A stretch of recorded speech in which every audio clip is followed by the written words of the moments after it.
So hello dear students, कैसे हैं आप लोग। क्लास 12 फिजिक्स में आप लोगों का एक बार फिर से स्वागत करता हूं। जो लोग नए स्टूडेंट हैं उनके लिए 1 मिनट का ब्रीफ दे देता हूं।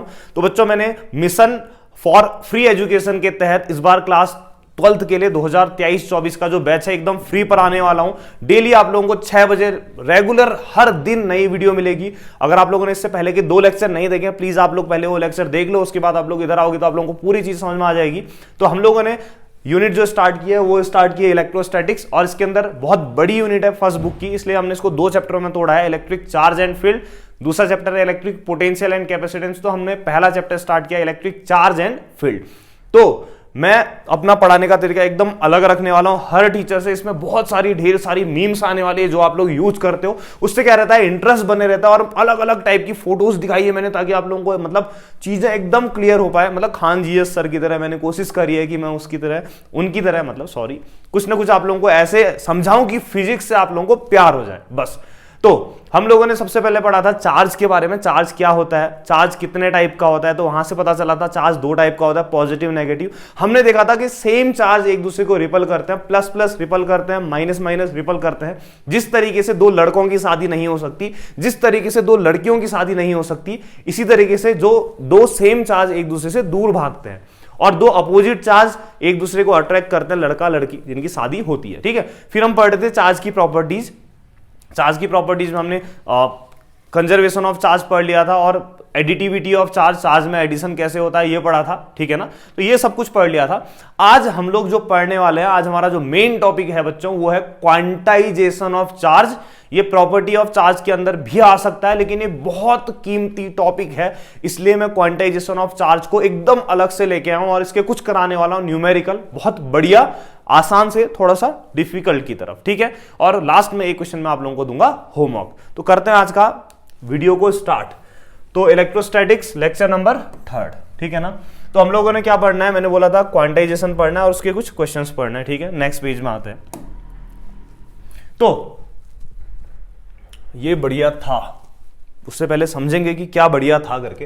तो आज का जो हमारा टॉपिक है भाइयों, क्वांटाइजेशन ऑफ चार्ज, ये आज का हमारा टॉपिक है। तो सबसे पहले ये समझना पड़ेगा कि क्वांटाइजेशन होता क्या है, कि व्हाट इज क्वांटाइजेशन, ये हम पढ़ क्यों रहे हैं। कोई नहीं, अब एडजस्ट कर लेना, ये हट गया है तो रिफ्लेक्शन तो नहीं आ रहा होगा। 1 मिनट, हाँ, ये लाइट ना मैंने लगा तो दी है, बट ये लाइट थोड़ा सा एडजस्ट नहीं हो पा रही है। ठीक है, सॉरी फॉर दिस। तो क्वांटाइजेशन क्या होता है, सबसे पहले हम लोगों ने ये समझना पड़ेगा। तो क्वांटाइजेशन क्या होता है, देखो मान लो एक एग्जांपल मैं आप लोगों को दे रहा हूं। मेरे पास 2 बॉडीज है, ठीक है, ध्यान से समझना, क्योंकि आप लोगों को, आई होप कि आप लोग ये 2 लेक्चर देख के आए हो, तब आप लोगों को एकदम अच्छे से समझ में आएगा। मतलब अगर आपने 2 लेक्चर नहीं देखे तो थोड़ा दिक्कत करेगा। तो मेरे पास 2 बॉडी है, एक है बॉडी ए और एक है बॉडी बी। और मैंने आपको बताया था हर बॉडी में कुछ ना कुछ फ्री इलेक्ट्रॉन्स होता है। तो मान लो ए बॉडी में जो फ्री इलेक्ट्रॉन्स है 50 और बी बॉडी में फ्री इलेक्ट्रॉन्स है 70। ठीक है, अब मैं इन दोनों बॉडी को तेजी से रब करता हूं, बहुत तेजी से रब करता हूं। तो रब करने से हीट जनरेट होगी। हीट जनरेट होने से क्या होगा, जो फ्री इलेक्ट्रॉन्स है इनको कुछ एनर्जी मिल जाएगी। तो हो सकता है कि ए से कुछ इलेक्ट्रॉन्स निकल के बी में चले जाए, ऐसा हो सकता है कि बी से कुछ इलेक्ट्रॉन निकल के ए में आ जाए, मतलब कुछ भी हो सकता है, एक्सचेंज हो सकता है। तो मान लो जो हमारी बॉडी ए है, ए बॉडी से कुछ इलेक्ट्रॉन निकल के कहां चले गए, बी में चले गए। ठीक है ना, ए बॉडी से कुछ इलेक्ट्रॉन निकल के कहां चले गए, बी में चले गए। मान लो 5 इलेक्ट्रॉन निकल गए ए से कहां चले गए, बी में। तो बताओ ए में कितने इलेक्ट्रॉन बचेंगे, अब ए पे बचेंगे 45 और बी पे कितने हो जाएंगे अब 75। ठीक है ना, क्लियर हो रहा है ना।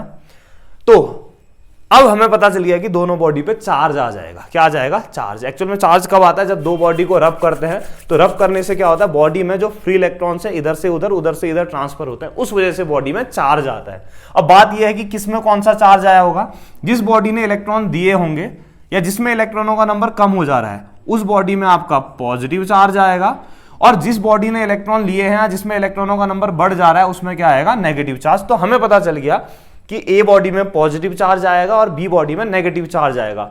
लेकिन अब मैं अगर आपसे पूछूं कि बताओ ए में पॉजिटिव चार्ज तो आया, चार्ज आया ए बॉडी में पॉजिटिव, ठीक है, लेकिन कितने कूलम का पॉजिटिव चार्ज आया, अगर मैं आपसे ये पूछूं कि ए बॉडी में कितने कूलम का पॉजिटिव चार्ज आया, और मैं आपसे बोलूं कि बी में क्या चार्ज आएगा, आप बोलोगे नेगेटिव आएगा। मैंने बोला बहुत अच्छी बात, बहुत बढ़िया, बहुत शानदार, बहुत उत्तम। लेकिन मैं आपसे बोलूं कि बी बॉडी में कितने कूलम का नेगेटिव चार्ज आएगा, बी बॉडी में कितने कूलम का नेगेटिव चार्ज आएगा, तो फिलहाल आप लोग नहीं बता सकते हो। तो यही चीज हमें क्वांटाइजेशन ऑफ चार्ज सिखाएगा कि अगर ए बॉडी में पॉजिटिव चार्ज आया है तो कितना आया है, कितने कूलम का आया है, इतना सा है, इतना सा है, या इतू सा आया है, कुछ तो आया होगा ना। बी में कितने कूलम का नेगेटिव चार्ज आया, अगर आपको यह पता करना है तो यही हम क्वांटाइजेशन ऑफ चार्ज से सीखेंगे बच्चों। ठीक हो गया? ठीक है, तो अब क्वांटाइजेशन ऑफ चार्ज क्या कहता है सुनना, देखना फॉर्मूले में आ रहे हैं। एक अच्छी सी पेन सेलेक्ट करते हैं, मजेदार एकदम, है ना। तो क्वांटाइजेशन ऑफ चार्ज कहता है कि जब भी दो बॉडी को रब करते हैं तो दोनों बॉडी में चार्ज आएगा, और दोनों में से किसी एक बॉडी का अगर आपने चार्ज पता करना है तो इसका फॉर्मूला होता है Q इक्वल टू, अगर आपने ए बॉडी का चार्ज पता करना है तो इसने इलेक्ट्रॉन दिए हैं तो आप प्लस साइन यूज करोगे। क्या यूज करोगे? प्लस। अगर बी बॉडी का चार्ज पता करना है तो इसने इलेक्ट्रॉन लिए हैं तो क्या साइन यूज करोगे? माइनस। तो इसलिए बोला क्वांटाइजेशन ने कि किसी भी बॉडी में जो आने वाला चार्ज है Q equal to plus minus N. N मतलब ए बॉडी का चार्ज पता करना है तो इसने कितने इलेक्ट्रॉन दिए हैं, एन मतलब ए बॉडी ने कितने इलेक्ट्रॉन दिए हैं। अब बी का पता करना है तो कितने इलेक्ट्रॉन लिए हैं, तो एन क्या है? नंबर ऑफ इलेक्ट्रॉन्स जो ए ने बी को दिए हैं या जो बी ने ए से लिए हैं, एन टाइम्स ई। ई मतलब जो बेसिक क्वांटम जो जा रहा है इधर से उधर, एक्चुअल में इधर से इधर कौन जा रहा होगा? ये ई जा रहा होगा। तो ई क्या है? आपका बेसिक क्वांटम है जो इधर से उधर जंप कर रहा है, वो ई होता है। तो Q इक्वल टू हो गया प्लस माइनस एन ई। तो यही है हमारा क्वांटाइजेशन ऑफ चार्ज का फॉर्मूला। अगर आपने किसी भी बॉडी में चार्ज पता करना है तो किसी भी बॉडी का चार्ज Q इक्वल टू कितना होता है? प्लस माइनस एन इंटू ई। एन मतलब नंबर ऑफ इलेक्ट्रॉन्स जो गए हैं ए से बी में या जो बी में आए हैं ए से। ई मतलब एक इलेक्ट्रॉन का चार्ज। तो यहां पे मैं लिख भी लेता हूं बच्चों कि यहां पे जो एन है ना, एन है आपका नंबर ऑफ इलेक्ट्रॉन्स जो ए से बी पे गए हैं। अब सुनो, मैंने आपको बताया है कि कोई भी एटम को अगर आप तोड़ोगे तो सिर्फ 3 एलिमेंट्री पार्टिकल में तोड़ सकते हैं, इलेक्ट्रॉन, प्रोटॉन और न्यूट्रॉन। प्रोटॉन न्यूट्रॉन तो न्यूक्लियस के अंदर होते हैं, तो कौन रहा आउटर ऑर्बिट में? इलेक्ट्रॉन। अब इलेक्ट्रॉन से छोटा फिलहाल कुछ नहीं होता है, इलेक्ट्रॉन से छोटा कुछ भी नहीं होता है। तो बताओ जब दो बॉडी को रब करूंगा तो क्या जाएगा? इलेक्ट्रॉन ही तो जाएगा ना, आधा इलेक्ट्रॉन तो नहीं जा सकता। एक इलेक्ट्रॉन ऐसा तो नहीं होगा कि जाने की कोशिश कर रहा है, अपने पांव यहां रख रहा है और दूसरे पांव वहां पहुंचा रहा है, ऐसा नहीं हो सकता। इसका मतलब जब दो बॉडी को रब करते हैं या तो एक इलेक्ट्रॉन जाएगा या 2 जाएंगे या 3 जाएंगे, कभी भी इलेक्ट्रॉन पॉइंट में नहीं जाएंगे। पॉइंट में जाने का मतलब है कि आधे से ज्यादा हिस्सा यहां रहा, मान लो उधर चले गया, ऐसा नहीं हो सकता। इसलिए एन की वैल्यू जब भी आप देखोगे बच्चों ये आएगी 0 1 2 3 अप टू सो ऑन, इस तरीके से एन की वैल्यू आएगी। कभी भी एन की वैल्यू 1.5 या कुछ भी पॉइंट में नहीं हो सकती। क्यों नहीं हो सकती बच्चों? ये इसलिए नहीं हो सकती क्योंकि इलेक्ट्रॉन से छोटा कुछ नहीं है, या तो 1 जाएगा या 2 जाएगा, 3 जाएगा या नहीं जाएगा। नहीं जाएगा तो मतलब 0। समझ में आया? कोई दिक्कत, कोई परेशानी, कोई समस्या कहीं पर को अगर आ रही है तो आप लोगों ने बिल्कुल यार मतलब बेझिझक आपने मुझसे पूछना है। अगर कमेंट में पूछने में शर्म आ रही है, शर्म तो होनी नहीं चाहिए, जिसने करी शर्म उसके फूटे करम, ये कहा है हमारे बुजुर्गों ने, बिल्कुल सही बात बोली है। फिर भी शर्म आती है तो आप डिस्क्रिप्शन में मेरा जो नंबर दिया हुआ है उसमें मुझसे पर्सनली व्हाट्सएप में पूछ सकते हो, मैं आपको आराम से बताऊंगा, बड़े प्यार से बताऊंगा। ठीक है, खैर तो एन की वैल्यू 0 1 2 3 कुछ हो सकती है। और बाकी अब बात करें ई ना, ई आपका बेसिक क्वांटम है। ई क्या है? आपका बेसिक क्वांटम, मतलब जो इधर से उधर जा रहा है। तो ई की वैल्यू मैं आप लोगों को ऑलरेडी बता चुका हूं। बताओ मुझे कमेंट में, जल्दी से बताओ, अभी तुरंत वीडियो पॉज करके बताओ ई की वैल्यू क्या होती है। अगर आपने फर्स्ट सेकंड लेक्चर देखा है तो आपको ई की वैल्यू याद होनी चाहिए। तो ई की वैल्यू होती है 1.6 into 10 to the power minus 19 coulomb. E की वैल्यू कितनी होती है? 1.6 into 10 to the power minus 19 coulomb. तो इस फॉर्मूले से आप किसी भी बॉडी का चार्ज पता कर सकते हो। हाँ, इनका भी पता कर सकते हो। अच्छा, निकाल के दिखाना है? चलो ठीक है, निकाल के दिखाता हूं। फिर निकाल के दिखाते हैं। सबसे पहले ए बॉडी का चार्ज पता करते हैं। क्वेश्चन मार्क हटा देते हैं फिर, क्योंकि ये तो अब निकालने को बोल दिया आपने। ठीक है, तो देखो ए बॉडी का चार्ज पता करना है, इसने इलेक्ट्रॉन दिए हैं तो प्लस लगाओगे। फॉर्मूले में ना प्लस माइनस में से क्या लगाओगे? ए के लिए प्लस लगाओगे। ठीक है ना, प्लस लगाओगे। अब बताओ जो ए बॉडी है इसने कितने इलेक्ट्रॉन दिए? एन ई है ना, एन मतलब नंबर ऑफ इलेक्ट्रॉन्स, तो कितने दिए? 5। तो एन की जगह कितना रखोगे? 5। ई मतलब क्या होता है? एक इलेक्ट्रॉन का चार्ज कितना होता है? देखो ये तो रख दूं, तो 5 इंटू कितना हो जाएगा? 1.6 into 10 to the power minus 19 coulomb.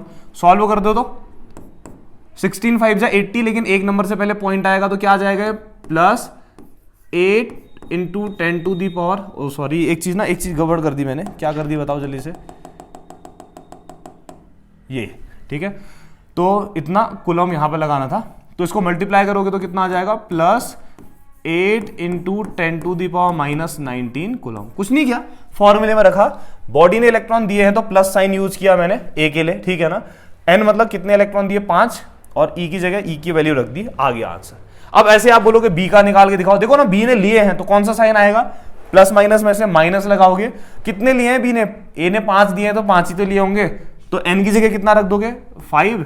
ई मतलब एक इलेक्ट्रॉन का चार्ज वही 1.6 into 10 to the power minus 19 coulomb. बस इसको सॉल्व कर दो तो -8 into 10 to the power minus 19 coulomb आ गया। तो एक चीज और पता चली, पता है, जब दो बॉडी को रब करते हैं ना, दोनों बॉडी में से एक में प्लस एक में माइनस आएगा, वो तो बोलोगे हम जानते हैं, लेकिन दोनों में मैग्नीट्यूड भी बराबर होगा चार्ज का। जितना चार्ज ए में प्लस में आया होगा उतना ही चार्ज बी में नेगेटिव में आया होगा। समझ में आ गया ना। तो बराबर इक्वल मैग्नीट्यूड के चार्ज आए होंगे, वो भी अपोजिट नेचर के। तो क्वांटाइजेशन ऑफ चार्ज कितना आसान था, कितना बढ़िया था, देख लो, ठीक है ना।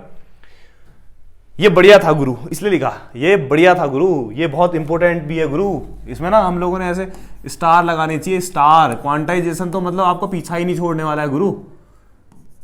गुड्डू भैया, नहीं क्या नाम था इनका, अरे मुन्ना भैया।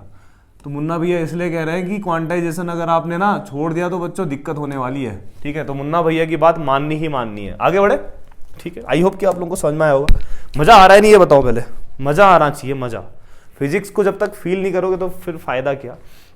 तो ये जो क्वांटाइजेशन ऑफ चार्ज है ना, कि किसी भी बॉडी में कितना चार्ज आएगा, इसका जो ये फॉर्मूला है ना, इसको एक्सपेरिमेंटली प्रूव किया हमने एक एक्सपेरिमेंट में। उसको नहीं देखना है, खूबसूरत कन्या है, खूबसूरत कन्या है, लेकिन आपने उससे रहना है दूर। खूबसूरत कन्या है लेकिन आपने उससे रहना है दूर, तभी करोगे आप क्लास 12th में पढ़ाई भरपूर, ठीक है। बाकी देखो, क्वांटाइजेशन ऑफ चार्ज का एक्सपेरिमेंटली जो प्रूफ है, ठीक है ना, या एक्सपेरिमेंटली जो इसका यूज किया गया, मिलिकन्स ऑयल ड्रॉप एक्सपेरिमेंट में यूज करके ई की वैल्यू निकाली गई। जो ई की वैल्यू है ना 1.6 into 10 to the power minus 19 coulomb, वो एक्चुअल में मिलिकन्स ऑयल ड्रॉप एक्सपेरिमेंट से निकाला गया था। तो ये एक एक्सपेरिमेंट है, तो ये कह सकते हो कि एक प्रैक्टिकल एविडेंस है क्वांटाइजेशन ऑफ चार्ज को सेटिस्फाई करने के लिए। समझ में आ गया ना। इसके बारे में पढ़ना नहीं है, क्लास 11 में होता था कि कैसे क्या ऑयल का स्प्रे कर रहे हैं, कैसे करके इलेक्ट्रॉन का चार्ज पता कर रहे हैं, वो पता नहीं करना है। तो आप लोगों को ये पता होना चाहिए कि एक गजब के साइंटिस्ट थे मिलिकन, उन्होंने एक ऑयल ड्रॉप एक्सपेरिमेंट किया जहां से हम लोगों को क्वांटाइजेशन ऑफ चार्ज का एक मतलब फिजिकल एस्टेब्लिशमेंट देखने को मिला। समझ में आया ना। उधर नहीं देखना है तो नहीं देखना है, ठीक है, देख लो, मतलब आपने इधर देखना है उधर नहीं देखना है, ठीक है। आगे बढ़ते हैं, चलो। अब है कीमती बात। अगर आप लोग नीट की तैयारी कर रहे हो, अगर कोई अच्छे एग्जाम की तैयारी कर रहे हो ना, तो वहां पर को क्वेश्चनों को घुमा घुमा के पूछा जाता है। सीबीएसई में क्लास 12th में भी ये क्वेश्चन आ सकता है कि बताओ क्या हमेशा क्वांटाइजेशन ऑफ चार्ज एप्लीकेबल है, या क्वांटाइजेशन ऑफ चार्ज की कुछ लिमिटेशन है कि एक कंडीशन पे क्वांटाइजेशन ऑफ चार्ज नहीं लगेगा, या हमेशा क्वांटाइजेशन ऑफ चार्ज लगता है। तो बच्चों एक इंपॉर्टेंट बात बता रहा हूं कि जो आपका क्वांटाइजेशन ऑफ चार्ज है, खोलिए सर एक बार इसको देख लो यार। जो हमारा क्वांटाइजेशन ऑफ चार्ज है ना, ये बार बार गिर जा रहा है यार।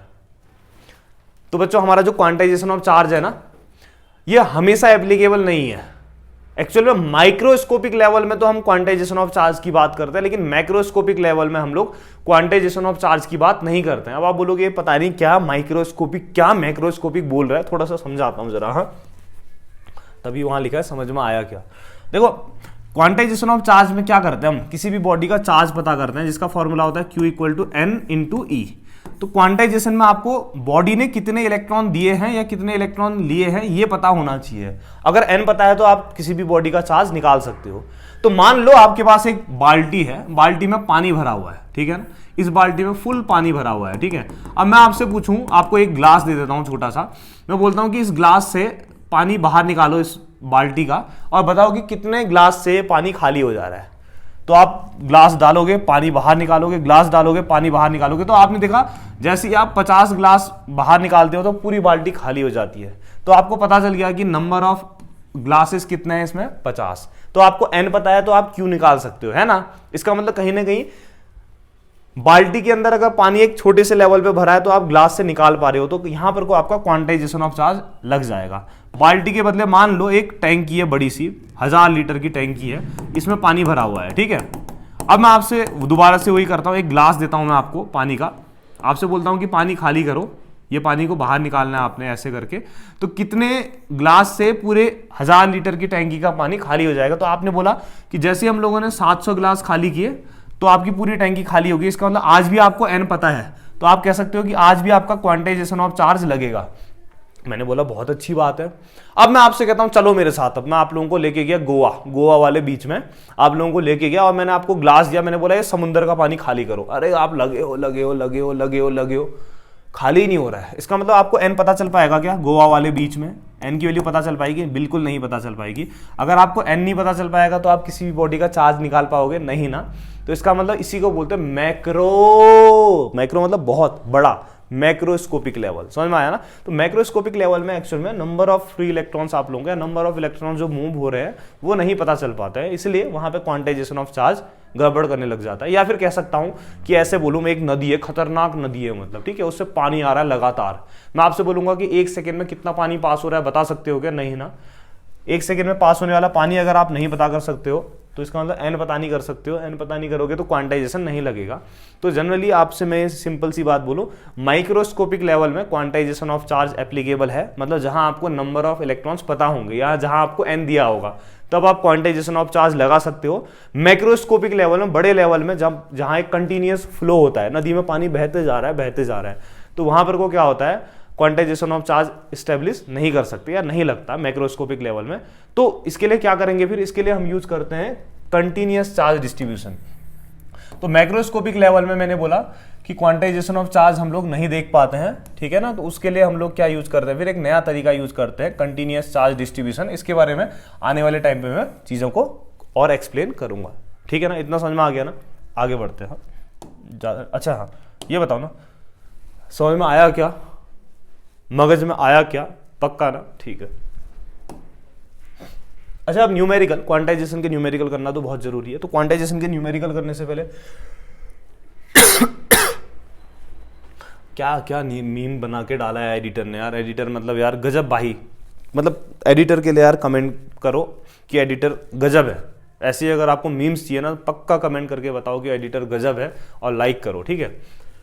बाकी क्वांटाइजेशन ऑफ चार्ज का आपको फॉर्मूला पता है। क्वांटाइजेशन ऑफ चार्ज का फॉर्मूला था कि Q इक्वल टू किसी भी बॉडी का charge plus minus n into e. Plus कब लोगे? जब बॉडी ने इलेक्ट्रॉन दिए होंगे। माइनस कब लोगे? जब बॉडी ने इलेक्ट्रॉन लिए होंगे। n मतलब नंबर ऑफ इलेक्ट्रॉन, ई मतलब एक इलेक्ट्रॉन का चार्ज। ई की वैल्यू आपको मैंने बताई है 1.6 into 10 to the power minus 19 coulomb, ठीक है ना। तो पहला क्वेश्चन क्या है, देखो, calculate the charge carried by 12.5 into 10 to the power 8 electrons. तो ये इलेक्ट्रॉनों का क्या दिया हुआ है आपको? नंबर दिया हुआ है। क्या दिया हुआ है? नंबर। तो इस क्वेश्चन में आपको n दिया हुआ है 12.5 इंटू 10 टू दी पावर 8, ठीक है। n दिया हुआ है आपसे। क्या पूछा है? Calculate the charge. q की वैल्यू पूछी है। किसकी वैल्यू पूछी है? q कितना होगा ये पूछा है। तो लगा देते हैं फिर सेंस। अच्छा, calculate the charge carried by, देखो ना, किसी भी बॉडी का चार्ज पता करना है तो हम लोग जानते हैं q इक्वल टू कितना होता है? Q इक्वल टू होता है n इंटू ई, ठीक है। हम लोग सब लोग जानते हैं कि Q इक्वल टू होता है n इंटू ई। तो यहां से अब एक काम करते हैं, n की वैल्यू रख लेते हैं। जो n की वैल्यू है ये है 12.5 इंटू 10 टू दी पावर 8, ठीक है। n की वैल्यू इतनी है और e की वैल्यू कितनी है? 1.6 into 10 to the power minus 19, ठीक है ना। कहाँ से आई e की वैल्यू? ये हम लोग जानते हैं, ठीक है।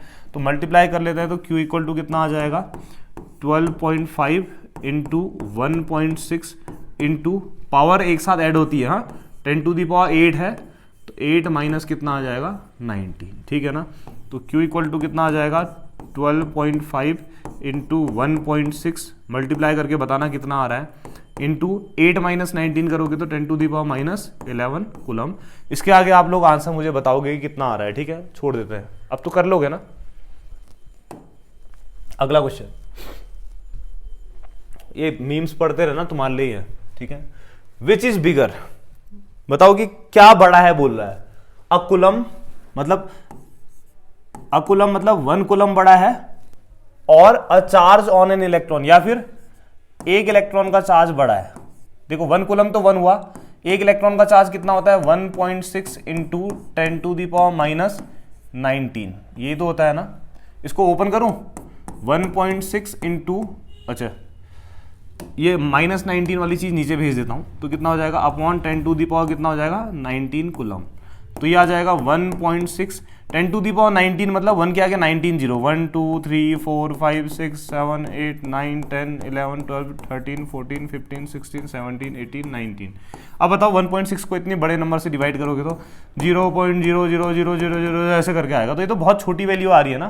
तो मुझे पता चला कि 1 कूलम बड़ा होगा किससे, एक इलेक्ट्रॉन के चार्ज से। पहला पार्ट क्लियर हो गया कि 1 कूलम बड़ा हो गया एक इलेक्ट्रॉन का चार्ज, देख सकते हो 1 कूलम से बहुत बड़ा है, एक इलेक्ट्रॉन का चार्ज तो देखो ना 0 पॉइंट में आ रहा है, इसका मतलब 1 कूलम बड़ा होता है एक इलेक्ट्रॉन के चार्ज से, ठीक है ना। इतना क्लियर हो गया। इसका ओ हो सॉरी सॉरी सॉरी सॉरी, ठीक है इरेजर ही यूज करना पड़ेगा इसके लिए, वरना गड़बड़ करने लग जा रहा है। अब इसके आगे बढ़ते हैं, आगे क्या कह रहा है देखो, ठीक है। How many electronic charges form 1 coulomb of charge, बोल रहा है कि अगर Q इक्वल टू 1 कूलम है तो इसमें कितने इलेक्ट्रॉनिक चार्जेस होंगे, तो N इक्वल टू कितना होगा बोल रहा है। पहला पार्ट समझ में आया कि 1 कूलम बड़ा है या एक इलेक्ट्रॉन का चार्ज, हम बोलेंगे 1 coulomb is greater than charge on an electron. मैंने प्रूव करके दिखा दिया है, ठीक है, प्रूव करने की जरूरत नहीं, आप डायरेक्ट लिख सकते हो। अब दूसरा कह रहा है इसमें कि अगर आपका चार्ज 1 कूलम है तो आप नंबर ऑफ इलेक्ट्रॉन्स बताओ, तो कोई दिक्कत नहीं है, Q equal to N into e वाला फॉर्मूला लगा लो। Q equal to N into e होता है, तो बताओ N इक्वल टू कितना आ जाएगा यहाँ से, Q अपॉन कितना आ जाएगा E, Q का वैल्यू 1, E का वैल्यू 1.6 इंटू 10⁻19, ये -19 ऊपर लेके जाए तो ये आ जाएगा 1 इंटू 10⁻, देख ऊपर जाएगा ना तो साइन बदल जाता है, प्लस 19 हो जाएगा अपॉन 1.6, ठीक है। पॉइंट के बाद एक नंबर है तो कितना आ जाएगा 10/16 इंटू 10⁻19। अब एक काम करते हैं, सुन, एक जीरो इससे उधार मांग, तो भैया दे दे, उधार मांग रहे हैं दे दे, तो एक जीरो इसने दे दिया है, तो ये 100 अपॉन कितना हो जाएगा 16 इंटू 10⁻, अब उधार दिया है तो एक कम हो जाएगा ना, 16 से डिवाइड कर दो 100 को, तो 6.25 इंटू 10⁻18। तो इसका मतलब कहीं ना कहीं आप कह सकते हो कि 1 कूलम चार्ज में 6.25 इंटू 10⁻18 इलेक्ट्रॉन्स होते हैं, ठीक है ना। तो 1 कूलम चार्ज में इतने इलेक्ट्रॉन होते हैं 6.25 इंटू 10⁻18। आई होप कि आप लोगों को ये क्वेश्चन, न्यूमेरिकल टफ थोड़ी होता है, न्यूमेरिकल को समझना पड़ता है, बस जब एक बार क्लिक कर जाएंगे ना चीजें तो फिर कोई दिक्कत नहीं है। हाँ अच्छा, एक एनसीईआरटी का क्वेश्चन है यार, एनसीईआरटी का क्वेश्चन आ गया है तो मतलब एनसीईआरटी के क्वेश्चन कभी नहीं छोड़ने हैं बच्चों। तो क्वांटाइजेशन ऑफ चार्ज का, हाँ ये कर लो, पहले से बोल भी रहा है, मतलब एनसीईआरटी का क्वेश्चन है तो वो कर लो पहले भैया, कर लो, ठीक है।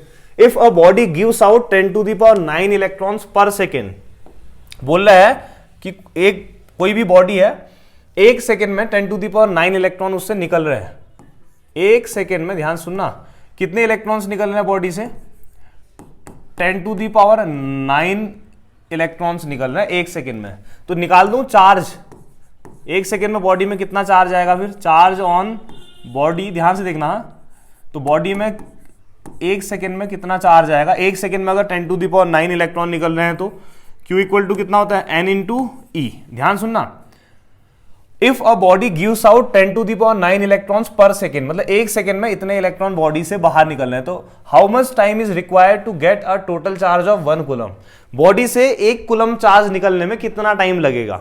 अगर एक बॉडी से एक सेकेंड में इतने इलेक्ट्रॉन निकल रहे हैं तो 1 कूलम चार्ज निकलने में कितना वक्त लगेगा, ठीक है। कैसे जाते हैं, एक सेकेंड में इतने इलेक्ट्रॉन निकल रहे हैं तो charge on body in 1 second, एक सेकेंड में बॉडी में कितना चार्ज आएगा, निकाल के देखते हैं। हाँ तो Q इक्वल टू N की जगह रखता हूं 10⁹, E की वैल्यू बताओ जल्दी से, 1.6 इंटू 10⁻19, ठीक है ना। आप लोग कॉपी लेके बैठते हो या खाली ऐसे ही मतलब मूवी की तरह देख रहे होते हो, कॉपी लेके बैठा करो, नोट करा करो चीजों को, ठीक है। तो आ जाएगा 1.6 इंटू 10⁻, कितना आ जाएगा बताओ तो 10, तो एक सेकेंड में इतना कूलम चार्ज आ रहा है, तो charge on body in 1 second, इसका मतलब सीधे लिख दूं कि एक सेकेंड में, ध्यान सुनो, कितना चार्ज आ रहा है बॉडी में, 1.6 इंटू 10⁻19 कूलम आया। तो एक सेकेंड में बॉडी में इतना चार्ज आया। अब आपसे बोल रहा है कि 1 कूलम चार्ज का टाइम बताओ, तो एक सीधी सी बात है, एक सेकेंड में इतना कूलम आया तो इसको अपॉन में भेज देता हूं, ठीक है ना। अगर इसको देखिए मल्टीप्लीकेशन वाली चीज अगर आप अपॉन में भेजते हो तो क्या होगा, 1/1.6 इंटू 10⁻19 ये आ जाएगा सेकेंड, और इधर आ जाएगा 1 कूलम। यही तो पूछा है कि 1 कूलम का टाइम बताओ, आगे पीछे लिख दो फिर। तो 1 कूलम चार्ज का टाइम, इसको अभी मैंने जस्ट इससे पहले न्यूमेरिकल में सॉल्व किया है। हाँ, कितना आता था बताओ तो, 1 इतना, ये -19 ऊपर जाता था, पॉइंट हटता था, फिर एक जीरो उधार मांगता था, तो ये आता था 6.25 इंटू 10⁻18। तो सीधी सी बात है, 1 कूलम चार्ज किसी भी बॉडी से निकालने में इतने सेकेंड लगेंगे, ठीक है। ये तो बहुत ज्यादा सेकेंड है, तुम बोलोगे मेरे को समझ में ही नहीं आ रहा है कि कितने सेकेंड है। एक काम करते हैं, इसको एयर में, साल में कन्वर्ट करते हैं। सेकेंड को एयर में कैसे कन्वर्ट करेंगे बताओ तो, 6.25 इंटू 10⁻18 है ना। सेकेंड को सबसे पहले मिनट में कन्वर्ट करते हैं, 60 से डिवाइड कर लेते हैं। मिनट को आवर में कन्वर्ट करते हैं, 60 से डिवाइड कर लेते हैं। फिर आवर को डे में कन्वर्ट करें तो 1 डे में 24 आवर होते हैं। एयर में कन्वर्ट करेंगे तो 1 ईयर में 365 डेज होते हैं, ठीक है ना। तो ये आपका एयर में आ गया। तो जब आप इसको इवेल्युएट करोगे तो 1 कूलम चार्ज ना किसी भी बॉडी से निकलने में कितना टाइम लगता है पता है, 198.18 एयर, तो लगभग 200 साल के आसपास लग जाएंगे। 3 जन्म लेने पड़ेंगे आपको। अगर आपकी बॉडी से 1 सेकेंड में 10⁹ इलेक्ट्रॉन्स निकल रहे हैं तो 3 जन्म में आपकी बॉडी से 1 कूलम चार्ज निकल पाएगा। तो छोटी मोटी बात नहीं है भैया, 1 कूलम चार्ज। समझ में आ रहा है ना, क्लियर हो गया क्वेश्चन, ठीक है। ये क्वेश्चन काफी अच्छा, काफी बेहतरीन, काफी शानदार, काफी गजब, काफी उम्दा, मतलब गजब ही क्वेश्चन है। एनसीईआरटी का क्वेश्चन है, बहुत ही बढ़िया, बहुत ही शानदार, मतलब कर दिया तो मान जाऊंगा यार। पॉज करके आंसर बता दो यार, चलो जो कर सकता है, मतलब तैयारी कर रहे हो, दबा के कर रहे हो, मतलब जैसे नीट की तैयारी कर रहा है, आईआईटी की, निकाल के बताओ चलो इसका आंसर, मान जाऊंगा कि यार हो जाएगा तुम्हारा, कंफर्म हो जाएगा, ठीक है। चलो सीखते हैं, थोड़ा टफ है हाँ बच्चों, पहले बता ना, थोड़ा पुराने कॉन्सेप्ट क्लियर होने चाहिए।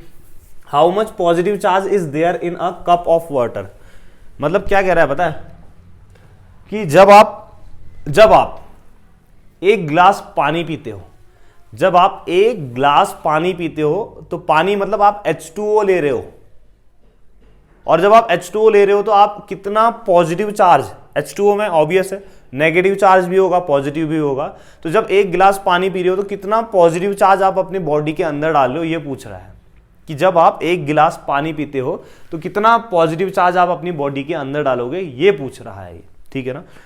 तो सबसे पहली बात, इस क्वेश्चन का आंसर अलग अलग आ सकता है। अब आप बोलोगे इसका आंसर अलग अलग क्यों आ सकता है, जब एग्जाम में आएगा ना, एंट्रेंस एग्जाम में, तो ग्लास का साइज दिया होना चाहिए। जब आप एक गिलास पानी पी रहे हो तो किसी के घर में छोटा ग्लास होता है, किसी के घर में मीडियम होता है, किसी के घर में लस्सी वाला ग्लास होता है जिसमें वो लोग पानी पी रहे होते हैं, ठीक है ना। तो डिपेंड करता है कि आपके ग्लास का साइज क्या है। तो जनरली हम लोग जब 1 लीटर बोतल में पानी भरते हैं तो लगभग 250 ml के आसपास आता है एक गिलास में, और 4 ग्लास से लगभग 1 लीटर पानी हो जाता है। तो मान लो मैं आज ये सपोज करता हूं कि मेरे एक गिलास का साइज कितना है, 250 ग्राम है, हाँ। तो लेट, ठीक है, साइज ऑफ वाटर ग्लास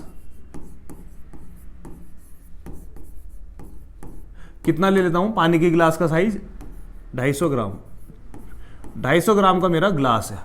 तो इस 250 ग्राम के ग्लास में कितना पॉजिटिव चार्ज आएगा पूछ रहा है। अब आपको पता है ना क्वांटाइजेशन ऑफ चार्ज से अगर आपने चार्ज पता करना है तो Q इक्वल टू कितना होना चाहिए, N इंटू E।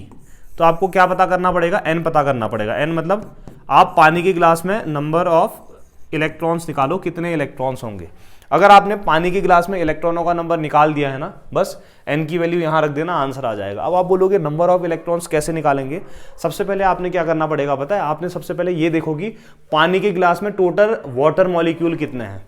ये नंबर ऑफ इलेक्ट्रॉन कैसे निकालोगे, सबसे पहले ना पानी के गिलास में कितने इलेक्ट्रॉन है ये पता करने से पहले आप ये देखोगी उस पानी के गिलास में कितने H2O के मॉलिक्यूल हैं। ये आपका पानी का ग्लास है, मान लो ये आपका पानी का ग्लास है, तो इसमें पानी भरा है मतलब H2O के मॉलिक्यूल्स भरे हैं, और हर H2O में इलेक्ट्रॉन्स होते हैं, क्या होते हैं। तो सबसे पहले आप क्या करो, ये चेक करो कि पानी के ग्लास में नंबर ऑफ H2O मॉलिक्यूल कितने हैं, ठीक है। पानी के ग्लास में कितने H2O के मॉलिक्यूल है ये चेक करो, इनटू फिर आप ये देखो कि एक H2O में कितने इलेक्ट्रॉन होता है, number of electron in each H2O। एक H2O में कितने इलेक्ट्रॉन होते हैं ये अगर आपको पता है और टोटल H2O के मॉलिक्यूल का नंबर पता है तो आपका n आराम से निकल जाएगा। n निकल जाएगा तो आपका आंसर आ जाएगा। तो इसको इक्वेशन नंबर फर्स्ट कह देते हैं, ठीक है, इसको इक्वेशन नंबर x कह देते हैं, ये इक्वेशन x है। सबसे पहले आपने ना नंबर ऑफ इलेक्ट्रॉन्स निकालने पड़ेंगे कि पानी के गिलास में कितने इलेक्ट्रॉन होंगे। अब पानी के गिलास में इलेक्ट्रॉन निकालने के लिए आप सबसे पहले देखो ना कि पानी के गिलास में कितने H2O के मॉलिक्यूल आ सकते हैं, ठीक है। अगर आपको H2O के मॉलिक्यूल पता अगर चल गए पानी के गिलास में कितने आ गए, तो हर एक H2O में कितने इलेक्ट्रॉन होते हैं हमें ये पता करना है, पर दोनों को मल्टीप्लाई करेंगे आंसर हमारा आ जाएगा। तो बात ये आती है कि पानी के गिलास में कितने H2O के मॉलिक्यूल हैं, कैसे निकालेंगे। इसको निकालने के लिए एक तरीका है एवोगैड्रो हाइपोथेसिस। क्या है एवोगैड्रो हाइपोथेसिस? एवोगैड्रो क्या कहता है पता है, ध्यान से सुनना, हाँ थोड़ा सा कलर चेंज कर लेते हैं ना। देखो एवोगैड्रो कहता है, अकॉर्डिंग टू एवोगैड्रो, क्लास 11 में था काइनेटिक थ्योरी में, ठीक है ना। एवोगैड्रो कहता है कि जो भी चीज आप पी रहे हो ना उसका जो मॉलिक्यूलर वेट होता है, जो भी आप चीज पी रहे हो ना उसका जो मॉलिक्यूलर वेट होता है ना, जो भी चीज आप पी रहे हो वो किसके बराबर होता है, एवोगैड्रो नंबर के बराबर होता है। अब वाटर पी रहे हो, आज क्या पी रहे हो, पानी, और वाटर का मॉलिक्यूलर वेट कितना होता है, 18 होता है। कितना होता है, 18, ठीक है ना। तो यहां पर को क्या होगा बताओ, यहां पे होगा आपका molecular weight of water H2O। Chemistry इतने तो जानते ही हो ना। एवोगैड्रो नंबर की वैल्यू कितनी होती है, 6.02 इंटू 10⁻23। अब वाटर का मॉलिक्यूलर वेट कितना होता है बताओ बच्चों, 18 ग्राम। तो 18 ग्राम किसके बराबर हो जाएगा, 6.02 इंटू 10⁻23 क्या, मॉलिक्यूल्स ऑफ H2O।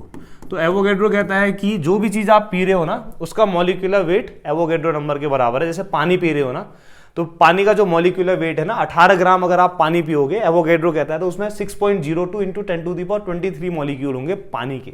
समझ में आ रहा है ना, 18 ग्राम में। लेकिन आज तो मैंने 250 ग्राम पिया है, 18 ग्राम का पता है, तो 250 ग्राम में कितने मॉलिक्यूल होंगे कैसे निकालें। ये 18 को यहाँ भेज दे, तो 1 ग्राम अगर आप पानी पियोगे तो कितने मॉलिक्यूल आएंगे, 6.02 इंटू 10⁻23 अपॉन कितना आ जाएगा, 18। तो 1 ग्राम में इतने मॉलिक्यूल आएंगे, ठीक है।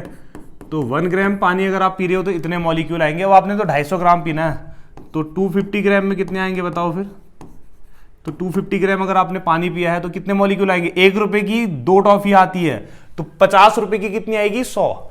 तो एक का इतना आता है, तो 250 का पता करना है तो इंटू 250 कर दोगे, तो 6.02 इंटू 10⁻23 अपॉन 18 तो सही है, इंटू कितना करना पड़ेगा, 250। तो इतने H2O मॉलिक्यूल आएंगे, इतने मॉलिक्यूल ऑफ किसके, H2O। तो इतने H2O के मॉलिक्यूल आएंगे कितने, 250 ग्राम में। समझ में आ गया ना। तो नंबर ऑफ H2O मॉलिक्यूल्स निकाल दिए हैं, तो इसको यहां पर से लिख लेता हूं, फिर इसको मिटा दे रहा हूं, आप लोग पीछे जा सकते हो। टेक्नोलॉजी भी तो खतरनाक चीज है ना। अब जो मैंने लिख दिया है ना, जो मैं अभी लिख रहा हूं, आप कितनी देर के बाद देख रहे हो ना, मतलब कहीं ना कहीं मैंने अपना पास्ट जो है वो सेव किया है। हम कहते हैं ना कि हम अपना पास्ट नहीं देख सकते, मैं तो दिखा रहा हूँ आप लोगों को अपना पास्ट, है ना।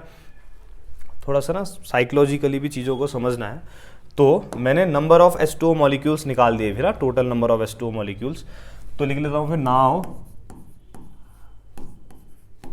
Total number of H2O molecules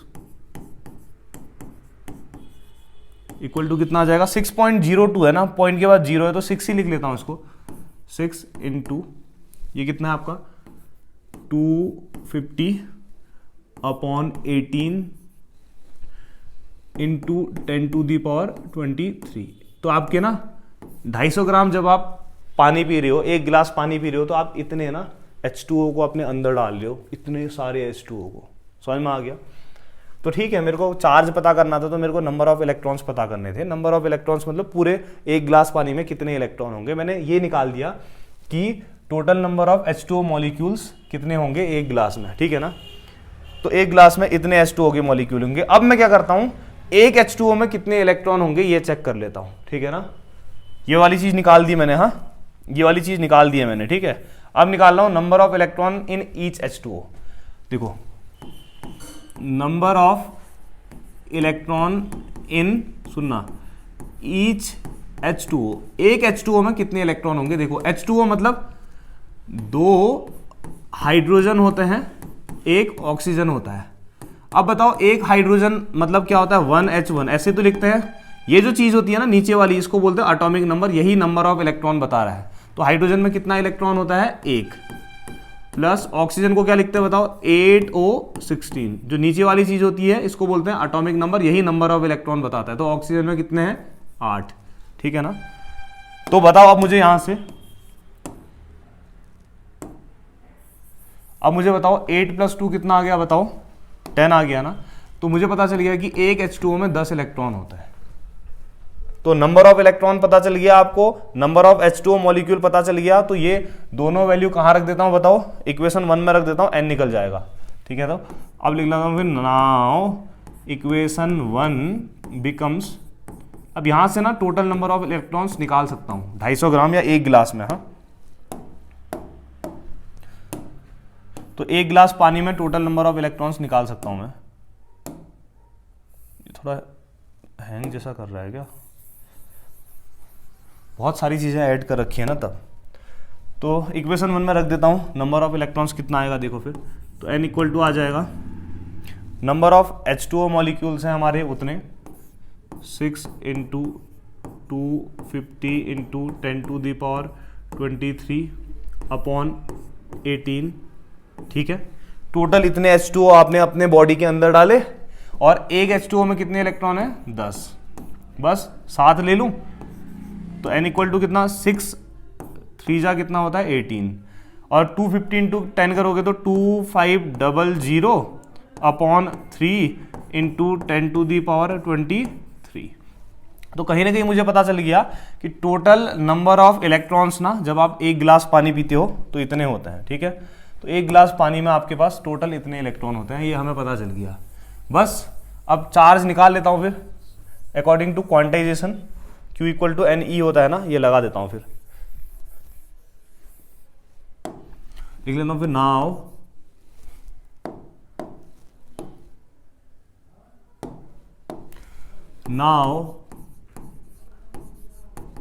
according to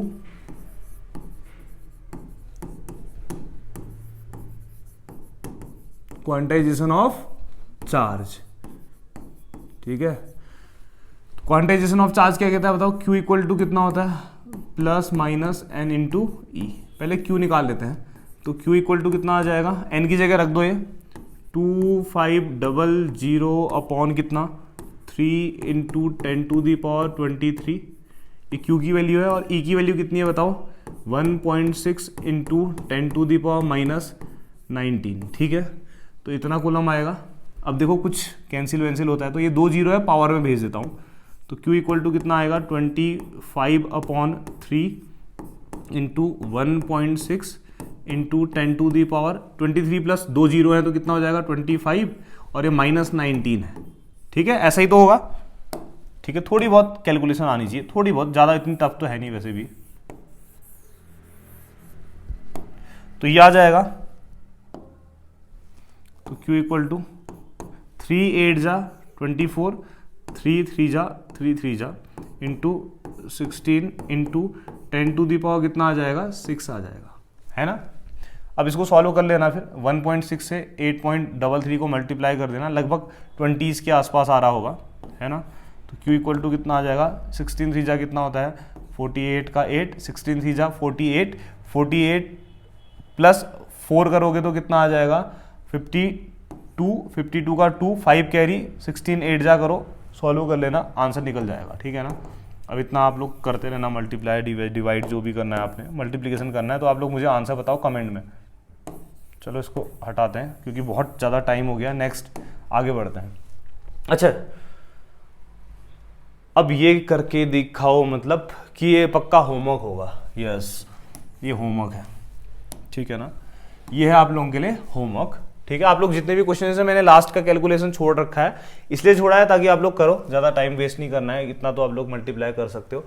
calculate the charge on an alpha particle given charge on a proton is कितना। अल्फा पार्टिकल का चार्ज बताओ कह रहा है, प्रोटॉन का चार्ज दिया हुआ है। देखो मैं आप लोगों को एक खास बात बता दे रहा हूँ, हाँ खास बात बता दे रहा हूँ कि जो आपका अल्फा पार्टिकल है ना, ये क्या होता है, अल्फा पार्टिकल एक्चुअल में ना, जब हीलियम ना बच्चों, कौन मैंने बोला, हीलियम 2He4, जब हीलियम 2 इलेक्ट्रॉन डोनेट करता है तो कितना होगा, +2, इसी को अल्फा पार्टिकल कहता है। तो सीधी सी बात है, अल्फा पार्टिकल का चार्ज होता है +2 × E, ये अल्फा पार्टिकल का चार्ज होता है, आप डायरेक्ट याद भी कर सकते हो। तो बस अगर आपको ये पता है तो आपका आंसर आ जाएगा तुरंत। तो Q इक्वल टू कितना हो जाएगा, +2, E की जगह 1.6 × 10⁻⁻19 कूलम, 16 2 जा 32, तो प्लस कितना आ गया, 3.2 × 10⁻⁻19 कूलम। तो ये मैंने करके दिखा दिया है, कोई बात नहीं। आप लोग पीछे के जो 2 क्वेश्चंस थे, लास्ट का आंसर मुझे आप लोग कमेंट में बताओ क्या क्या आया। बाकी थैंक यू, मिलते हैं नेक्स्ट लेक्चर में।